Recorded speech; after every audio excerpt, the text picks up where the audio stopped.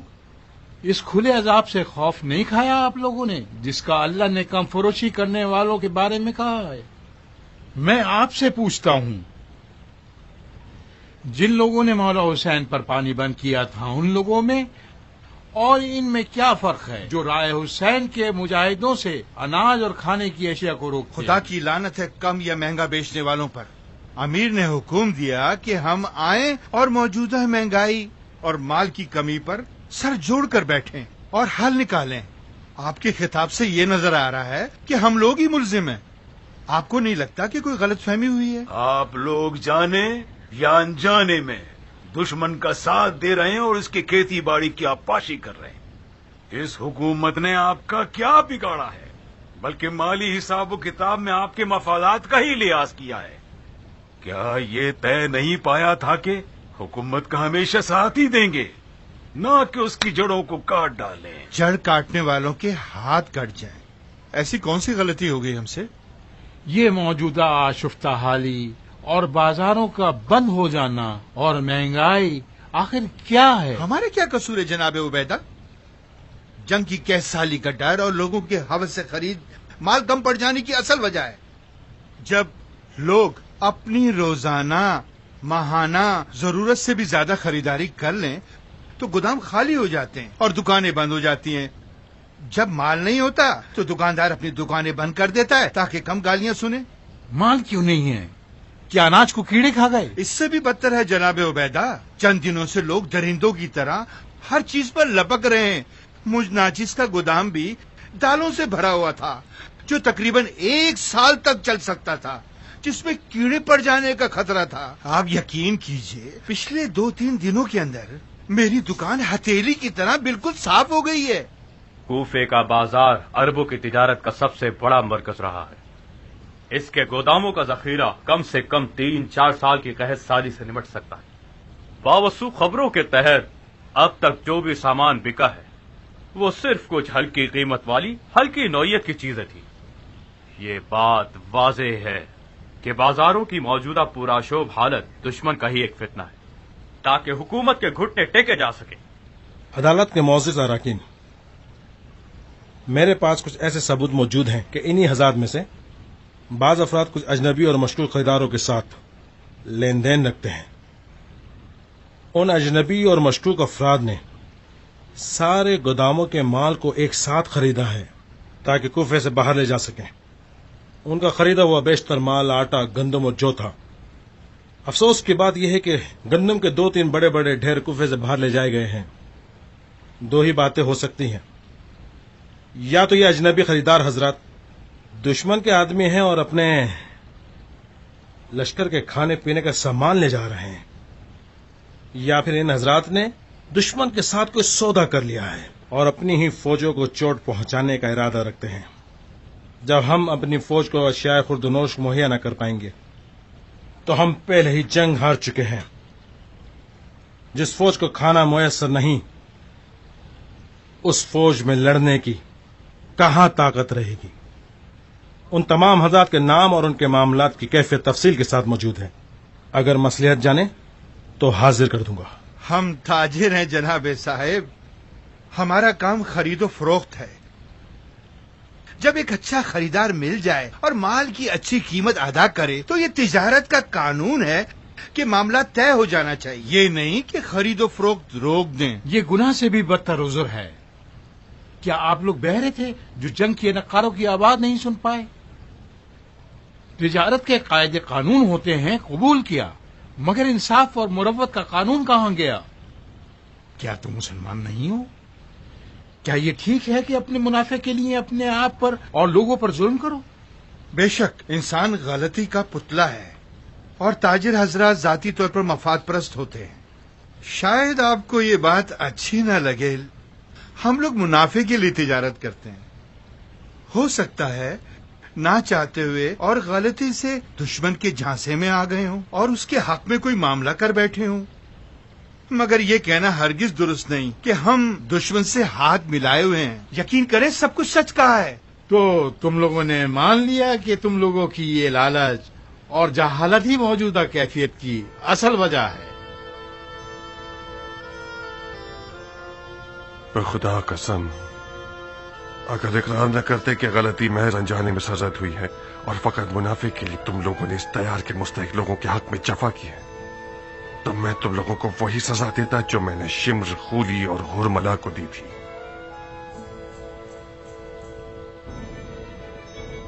صاحب، ان حضرات کے گوداموں کا تمام تر موجودہ مال لکھ کر ضبط کر لیا جائے. آج سے لوگوں کی ضروریات کو گوداموں میں جمع کرنا جرم ہے، اور اب ایک پوری بھی کوفے سے باہر نہیں جائے گی. کچھ موجودہ مال بازاروں کی طرف بھیج دو تاکہ قیمتیں بدل جائیں. عبد الرحمن، تم بھی اسماعیل کے ساتھ کوفے کے ہر گھر کی اصل ضرورت کو معین کر کے انہیں حوالہ دو گے تاکہ اس کے مطابق خریداری کریں. اور ہاں، ضرورت سے زیادہ خریدنا بھی جرم شمار کیا جائے گا، اور مجرموں کو شدید ترین سزا سنائی جائے گی.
خبر لائے ہو بن بہا؟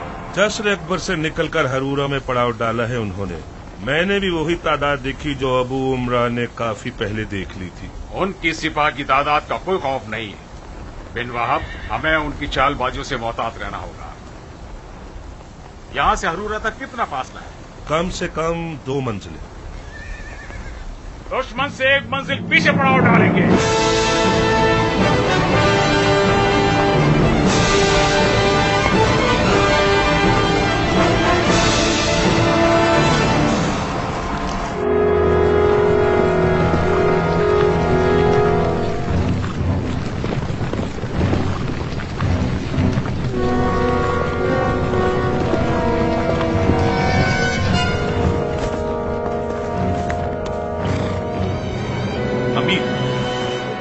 کی فوج ہرورا میں پڑاؤ ڈال کر اپنی اردو گاہ کو ترتیب دینے میں مصروف ہے.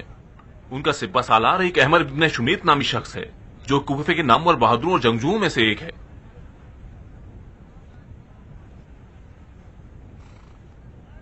احمر تمام تر عربوں کی شمالی جنگوں میں شامیوں کے خلاف اشتر کے بیٹے کے ساتھ تھا اور تدبیر اور لشکر کی آرائش اور میدانداری میں ہر طرح سے حریف اور ماہر ہے.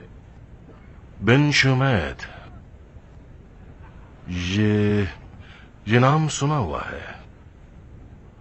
تمہارے خیال سے ان کے لشکر کی تعداد اندازن کتنی ہوگی؟ جو تعداد میں نے دیکھی ہے کم و بیش 20,000 افراد ہیں۔ 20,000؟ کیا میں نے ٹھیک سنا ہے؟ جی امیر، اس سے زیادہ نہ ہو تو اس سے کم بھی نہیں ہوگی۔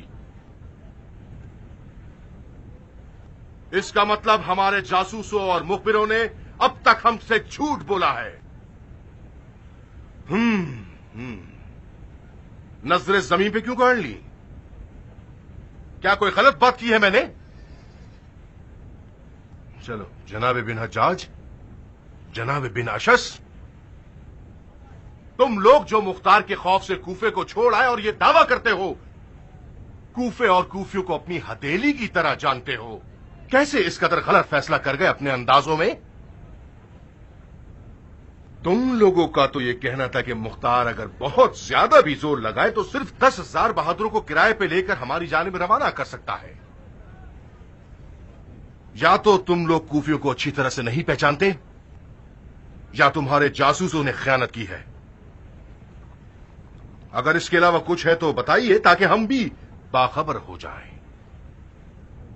یہ مختار قذاب کوئی جادوگر لگتا ہے۔ مجھے پکی خبریں ملی ہیں کہ کوفیوں کی اکثریت مختار کے خلاف ہیں۔ اس کا مطلب تو یہ ہوا وہ 10,000 جنگجو کوفے کی ماؤں کی اولاد نہیں ہے۔ مختار نے کوئی ورد پڑا اور 10,000 جنات کا لشکر حاصل ہو گیا اور انہیں بن شمید کے ساتھ ہم سے لڑنے کے لیے بھیج دیا، صحیح ہے نا؟ کیا کہہ سکتا ہوں امیر؟ مختار عوام کو دھوکہ دینے میں عجیب سی مہارت رکھتا ہے۔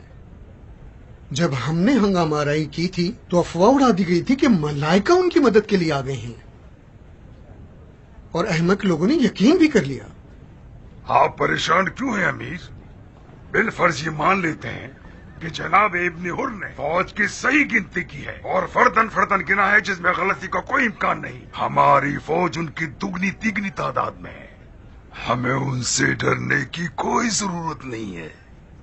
میری پریشانی مختار کی فوج کی تعداد کے سبب نہیں ہے بن حجاج، میری پریشانی یہ ہے کہ ہمارے اتنے دشمن کے بارے میں جو معلومات ہیں وہ غلط کیوں ہیں۔ اگر ہم ان غلط خبروں پر بھروسہ کر کے دشمن سے مقابلے پر جائیں تو ہار بھی سکتے ہیں۔ امیر نے ہماری کمزوری اور دشمن کی طاقت کا خوب اندازہ لگایا ہے۔ ہم ان کے صحیح سوال کا بغیر ناپ تول کے کیوں جواب دینا چاہتے ہیں؟ میں آپ سے کچھ گزارش کرنا چاہتا ہوں امیر۔ مختار کے لشکر کے زیادہ تر لوگ عرب نہیں عجم ہیں۔ میں جناب بن اشس کی رائے سے متفق ہوں۔ کوفے کے عرب اور شریف زادوں کو مختار اور اس کی حکومت کچھ زیادہ پسند نہیں ہے، حتیٰ کہ حکومت کے افراد میں ایسے بہت سے لوگ ہیں جو جبرن مختار اور اس کی حکومت کی حمایت کرتے ہیں۔ یہ نہ ہوتا تو میں کبھی صرف چند افراد کے ساتھ مختار کی جڑوں تک نفوذ کر کے اپنی بیوی کو بھگا نہیں پاتا۔ ابن حر، یہ کوئی نئی بات نہیں ہمارے لیے۔ ہم سب جانتے ہیں کہ عجم حضرات مختار کے فدائیوں کی بڑی تعداد میں ہیں اور اپنی جان کے سودے پر اس کی حمایت کرتے ہیں۔ میں نے بارہا یہ سنا ہے کہ مختار کے لشکر میں زبان عرب بالکل اجنبی سی ہے۔ ہاں بالکل حق بجانب ہیں۔ خصلت مختار یہ ہے کہ اپنے ہیلوں سے اپنے حریف کو تشویش میں ڈال دے۔ میری رائے یہ ہے کہ امیر کے پاس مختار سے مقابلہ کرنے کے لیے زیادہ محکم موقف موجود ہے۔ جناب محلب مختار کے سحر و جادو توڑنے میں اور جنگی مشکل گروہوں کو کھولنے میں یکتائے زمانہ ہے۔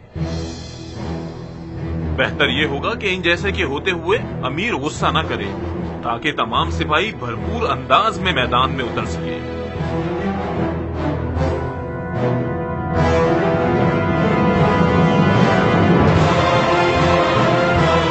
جب مختار کے لشکر کی اکثریت عجم ہے تو بن شمید اگر سمجھدار سپہ سالار ہوگا تو اسے اپنی فوج کے سلیقے اور مہارت کے مطابق جنگ کرنی ہوگی۔ خوب، تو غور فرمائیے امیر، مختار کی فوج ہماری فوج کی 1/3 ہے۔ ایرانی حضرات ایسے حالات میں اپنے سر چھپا لیا کرتے ہیں، کچھوے کی طرح دفاعی جنگ کرتے ہیں نہ کہ ہجومی۔ تو وہ لوگ اپنی پوری اردوگاہ کے چاروں طرف یقیناً خندق کھودیں گے اور خندق کی کھدائی ان کی آدھی توانائی کو ختم کر دے گی۔